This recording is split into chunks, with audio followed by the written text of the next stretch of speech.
The last question I have is, what's your favorite song on the new album? The last song on the record's probably the one that's the most personal song. It's the closest that definitely hits closest to home with me, and it's called Route 3 Box 250D, and it's that was my address when I was a kid.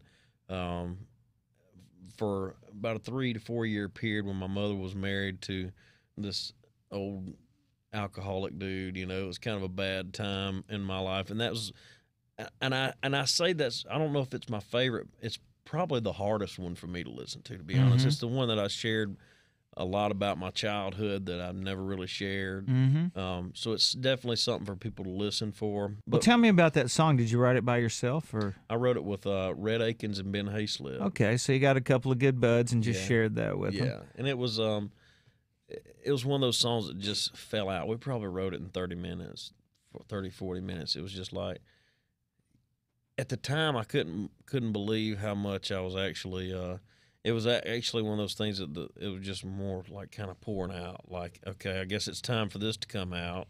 You know how that feels. Yeah. And that's a weird thing, and then you don't know if you want it out there. You don't know if you Mhm. want it in any form, paper, audio, or any of that. Well, I remember thinking, well, it came out for a reason. I guess I should record it. Didn't know if it was going to be on the record. I just recorded it because I kept wanting to push it and see where it went, and it ended up being something really special. I remember I came home from I went out of town for the Blake Shelton cruise, and my mother had come to town to help watch my little boy West, and she was staying at the house, and she got in my truck, and she was listening through, and she wasn't supposed to hear this song Oh, man. until the album was out. I was like, I don't want to give her a chance to say, hell no, you're not putting this out. But I remember literally being scared to play it for her to hear it. It was one of those things, and it's very personal. What'd she think?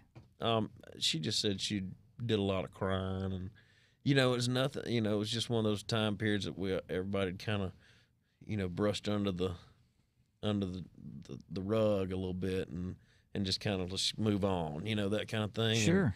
And I'm sure it probably opened a lot of wounds and those kind of things. But for me, it was, not meant to do that. It was more, apparently, it's more about just letting it roll off your back. Yeah. And that's kind of what I've had to do. And so that's how the song needed to come out, I guess. It's one of those. It's called Route 3 Box 250D. It's an important way to deal with things sometimes. Sometimes. And I remember you telling me years ago about Red Dirt Road and how Rural Route 3, that first song, That's right. that's where you came from. Yeah. So That's exactly right. That's when I heard that, I was like, well, when I was younger, I was like, that was like singing to me. I was Route 3.